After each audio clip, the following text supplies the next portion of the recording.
예수 그리스도의 구원의 사역을 이야기할 때 저는 요한복음 19장 34절의 말씀이 굉장히 중요한 키가 된다 그렇게 생각합니다. 요한복음 19장 34절 예수 그리스도의 십자가의 죽음을 이야기하며 요한은 이렇게 이야기하죠. 그중 한 군인이 창으로 옆구리를 찌르니 곧 뭐가 나왔어요? 피와 물이 나오더라 그렇게 얘기합니다. 예수 그리스도께서 십자가에 못 박히셨을 때에 로마의 군인이 옆구리에 창을 집어넣자 피가 나왔다 그러면 이해를 하겠어요. 근데 요한은 피와 물이 나왔다 그렇게 얘기하는 거죠.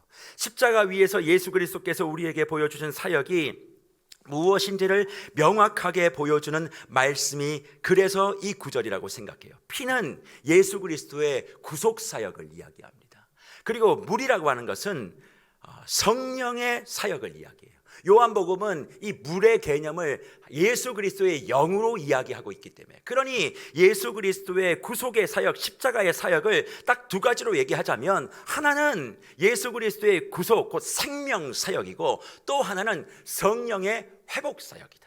그러니까 예수를 구주로 고백하는 순간, 예수를 우리의 삶의 주인으로 모시는 순간, 우리의 삶 속에서는 반드시 두 가지 역사가 이루어지는 겁니다. 하나는 생명이고 하나는 회복이에요.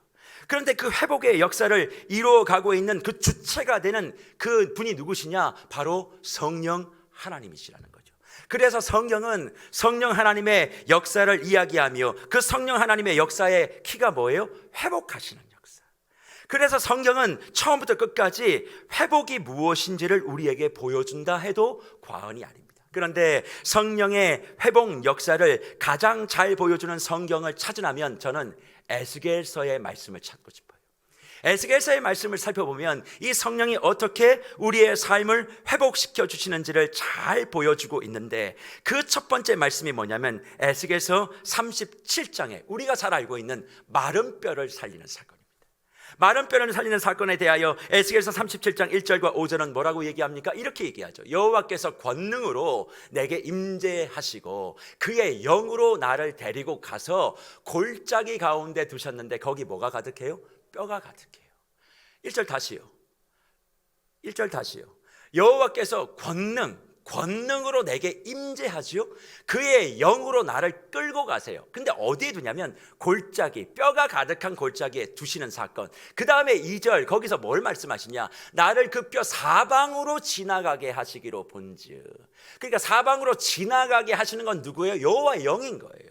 주의 영이 나를 이끌어서 뼈 사방으로 지나가게 하니까 그 골짜기 지면뼈가 심이 많고 아주 말랐다 그렇게 얘기합니다. 그러니까 그 영이 내게 이르시되 인자야 이 뼈들이 능히 살 수 있겠느냐 하시기로 내가 대답하되 주여 주 여호와여 주께서 아시나이다.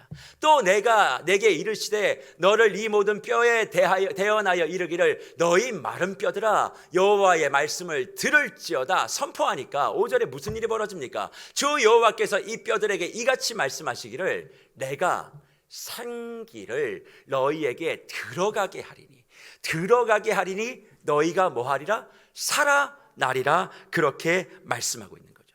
그러니까 하나님의 영은 반드시 우리를 살리고 회복시키는 영이지 죽이는 영이 아니라는 사실. 우리가 뼈밖에 남지 않았다 할지라도 주의 영이 함께 하시면 그 뼈와 뼈가 맞추어 일어나 강한 군대를 이루고 그 군대를 통하여 하나님께서는 이 땅을 통치하신다. 그러니까 우리의 삶의 가운데 가장 강력한 무기는 세상의 힘이 아니라 하나님의 영인 줄 믿습니다. 우리는 늘 그런 생각을 해요. 어떤 생각을 하느냐? 내가 스펙이 많아야 된다고 생각해요. 스펙이 많아야 뭔가 이렇게 좀 힘이 있다 그렇게 생각하죠. 그러나 스펙이 많으면요, 요즘은 사람이 스펙 많은 사람들을 이렇게 밀어냅니다. 나하고 좀 격이 다른 사람 같고 난 사람 같지 않아 보여서 너무 대단한 사람들이 이렇게 딱 있으면 막 스펙 막 자기가 막 이렇게 뭐 어느 목사님들도 막 그러시는 분 있잖아요. 뭐 어디 대학 졸업하고 뭐 나오고 뭐 하고 뭐 영어로 막 써놓고 막 이만큼 써놓고 있어요. 그러면 저는 멀어져요. 나는 저런 분이 될 수 없거든요. 저는 뭐 이력서 단순해요. 나의 이력이 단순해서 내세울 게 주님밖에 없어요. 그러니까 스펙이 많을수록 멀어지는 거예요. 그러면 뭐가 많을수록 가까워지는 줄 아세요? 스토리가 많을수록 가까워지는 거예요. 그 스토리가 뭐겠어요? 마른 뼈였는데 하나님의 영이 함께 하셔서 이게 이렇게 됐다 그러면 자세가 곧바로 세워지고 귀가 열리고 마음이 막 가는 거예요. 왜요? 마른 뼈가 좋은 게 아니라 마른 뼈 속에 역사하시는 하나님이 좋아지기 시작하는 거예요. 그 하나님이 내 하나님이 되기 시작하는 거죠. 그러니까 그런 마음들이 갖게 되어지면 내가 지금 마른 뼈냐 아니냐를 생각하고 고민하는 시간들, 그건 없을 수는 없어요. 그러나 거기에 매여서 평생을 마른 뼈처럼 사는 것이 아니라 내가 마른 뼈임을 인정하는 거죠. 근데 그 마른 뼈에 뭐가 임하면, 하나님의 영이 임하면 뼈와 뼈가 맞추어져서 하나님의 놀라우신 군대가 될 수 있다. 그게 뭐예요? 회복의 역사, 생명의 역사. 그 시작은 에스겔에게 주의 영이 임재하고 주의 영이 이끌어갔는데, 그것이 골짜기, 뼈가 많은 골짜기. 물어보잖아요. 이 뼈들이 살아날 수 있겠는가? 그러니까 에스겔이 뭐라고 얘기해요? 주께서 아십니다, 이렇게 얘기하지만 그 얘기는 안 됩니다죠. 그러나 그 순간 주님께서 명령하니까 마른 뼈에 생기가 들어가기 시작하고 그 뼈들이 살아났다. 오늘 이 시간 성령께서 저와 여러분의 삶 가운데 들어와 호흡하심으로 말미암아 저와 여러분의 삶에 회복의 역사가 있기를 간절히 축복합니다. 그런데 이런 생명의 역사, 에스겔서는 37장에서 끝내지 않으시고 이 생명의 역사, 마른 뼈의 역사가 단일한 환상의 사건으로 끝나지 않고 이게 이어져요. 그래서 에스겔 37장을 묵상하는 사람은 마른 뼈 사건만 기억하지만 37장의 마른 뼈의 환상이 어디로 이어지는지를 잘 봐야 돼요. 그게 어디로 이어질까요? 47장의 성전에서 물이 솟아나는 환상으로 이어진다는 것을 붙잡으셔야 돼요.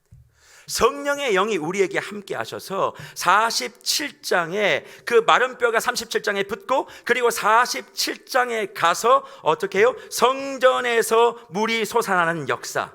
그래서 37장과 47장을 따로 보면 안 되고 이게 연결되어 흐르고 있다는 것을 보게 되면, 이것을 통해서 주님께서 우리에게 주시는 말씀이 무엇인지를 확인할 수 있습니다. 우리는 오늘 본문 에스겔서 47장의 성전에서 물이 솟아나는 이 모습을 보면 늘 한 가지 얘기합니다. 성전의 회복이 중요하자. 아마 이런 설교들을 무지 많이 들으셨을 거예요. 맞아요. 성전이 회복되어지고 또 성전이 하나님께서 원하시는 모습으로 바뀌어져야 된다. 그게 맞습니다. 하지만 47장에서 얘기하고 있는 이 물 환상, 성전에서 물이 솟아나는 이 환상은 성전의 회복, 예배의 회복으로 끝나는 것이 아니에요. 그럼 이게 도대체 뭘까? 37장에 하나님의 임재하심이 있어 회복이 되어졌고, 47장에는 이제 예배의 회복을 얘기하는 거예요. 성전의 회복을. 성령께서 함께 하셔서 주님이 임재하시고 마른 뼈가 붙어 하나님의 군대가 되었으면 그걸로 끝나고 역사가 이루어지는 것이 아니라 그 마른 뼈들이 모아진 하나님의 군대, 하나님의 백성이 해야 될 일은 뭐다? 예배를 회복하는 거예요. 하나님 앞에 예배를 회복해야 되는 거죠. 그러면 예배 회복, 성전 회복으로 끝이냐? 아니에요.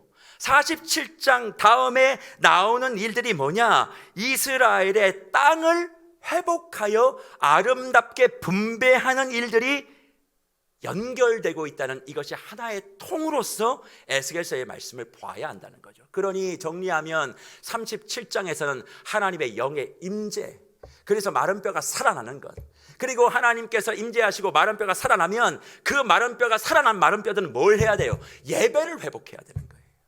예배가 회복되면 끝나요? 아니에요. 예배가 회복되고 난 다음에 반드시 뭐가 있었냐면 땅을 회복시키고 땅을 아름답게 만드는 것까지 갈 때 이것이 성령의 회복 역사, 예수 그리스도의 생명의 역사, 그리고 교회의 부흥의 역사라고 할 수 있다는 거죠. 그러면 에스겔서 47장 오늘 본문은 도대체 예배의 회복에 대하여 어떤 이야기를 우리에게 하고 있는가 잘 알고 계시죠? 에스겔이 환상을 통해서 성전에서 물이 조금씩 흘러나오는 걸 보게 됩니다. 그리고 한 500m 가자 발목이 잠겨요. 그리고 500m 가자 허리가 잠겨요. 그리고 한 2km 지점 가자 건널 수 없는 강이 되죠. 그 다음에 에스겔이 본 것이 뭡니까? 그 물이 닿는 나무마다 새 열매를 맺게 되고 사철에 치유하는 잎사귀가 난다라고 하는 그 말을 천사로부터 듣는다는 거예요. 그러니까 에스겔이 얼마나 이게 환상적이었겠어요. 하지만 이것은 환상을 위한 환상이 아니라 하나님께서 이스라엘이 죄를 통하여 이미 망가지고 오염되어 있는 그 땅, 포로기를 거치면서 이스라엘에게 허락하신 그 땅은 사실 축복의 장소가 아니고 심판의 장소였어요. 하나님의 출애굽시키셔서 이스라엘 백성에게 허락한 그 땅은 축복의 땅이었지만 하나님을 멀리함으로 말미암아 그 땅은 심판의 땅이 되었던 것이죠. 그런데 이 땅을 회복해야만 했었고, 이 회복의 주체는 누구다? 마른 뼈들이 주의 영이 임하여 붙어지고, 그리고 이 성전의 환상을 통하여 예배를 회복하는 사람을 통하여 하나님께서 이 땅을 회복시키겠다 약속해 주셨다는 것입니다. 그래서 성령 사역의 가장 중요한 내용 중에 하나가 뭔 줄 아세요? 땅의 회복이에요. 주 안에 사랑하는 분들 여러분, 여러분들은 왜 성령의 체험을 받기를 원하십니까? 왜 성령을 경험하기를 원하세요? 내 삶에 메마른 것이 왜 살아나기를 원하십니까? 목사님, 그야 내가 잘 되기를 원했었지요. 성령 충만 받지 않고도 잘 되는 사람 세상에 많습니다. 그럼에도 불구하고 우리가 성령의 충만함을 자꾸 기도하고 소망하는 그 이유가 뭘까요? 우리가 예배를 회복하고 주님 앞에 예배의 감격을 누리기를 소망하는 이유가 뭘까요? 내가 평안하고 주님을 만나 기쁜 것도 중요하고 그것이 목적이 될 수 있지만, 궁극적인 목적은 땅의 회복을 위해 성령의 충만과 예배의 회복이 필요하다는 거죠. 그래서 레위기 26장 42절에서 분명히 주님이 약속하신 말씀이 하나 있습니다. 뭐라고 말씀하셨느냐? 내가 야곱과 맺은 내 언약과 이삭과 맺은 내 언약을 기억하며 아브라함과 맺은 내 언약을 기억하고 그 땅을 뭐 하리라? 기억하리라, 그렇게 말했어요. 야곱, 이삭, 아브라함을 계속 언급하며 내 언약, 내 언약, 내 언약을 기억한다. 삼중 언약이에요. 성경에서 뭘 하나를 3번 강조한다는 것은 결단코 하나님께서 이건 이루시겠다라고 하는 확증과 확신이에요. 그러면 하나님이 뭘 기억하세요? 아브라함, 이삭, 야곱에게 맺었던 그 언약을 내가 기억하는데, 그 언약은 뭐와 연결되어 있어요? 땅과 연결이 되어 있는 거예요. 그러니까 우리가 예수 그리스도의 구주 되심으로 구원을 받고 복음의 능력을 체험하고 성령의 놀라우신 은혜를 경험하는 것의 궁극적인 목적은 나를 이 땅에 두시며 내가 밟는 땅마다 하나님은 뭐 하기를 원하시는 거예요. 내가 걷는 땅이 골짜기일 수 있어요. 내가 걷는 땅이 사막일 수 있어요. 내가 걷는 땅이 협착한 곳일 수 있어요. 그런데 그것을 내가 걸어감으로, 근데 나는 어떤 사람이에요?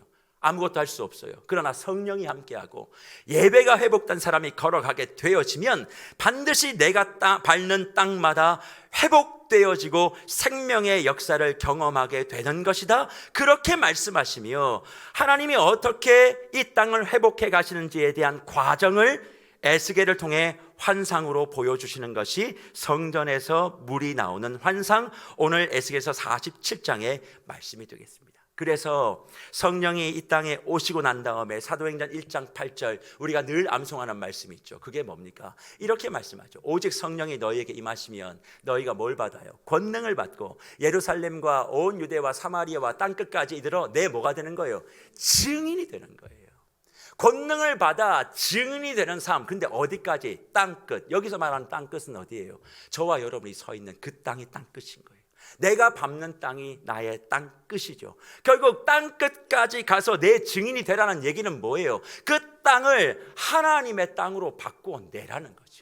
힘들고 어렵고 저주와 눈물 속에 있는 그 땅을 그렇게 만들어내라, 그렇게 말씀하고 있는 거죠. 저는 고난중한 첫날 에스겔 47장에 있는 성전에서 물이 나오는 이 사건 37장과 그리고 47장과 48장으로 이어지고 있는 이 에스겔의 말씀을 몇 주째 묵상하며 왜 고난중한 첫날 하나님께서 이 말씀을 우리 귀한 교회를 향하여 선포하라고 말씀하고 있는가에 대한 여러 가지 많은 것들을 생각하다가 그 해답을 제가 찾았어요. 그게 뭘까요? 사실 많은 분들은 왜 우리 교회에 새롭게 만든 공간을 아땅이라고 부르고 행땅이라고 부르냐 물어보시는 분들이 되게 많아요.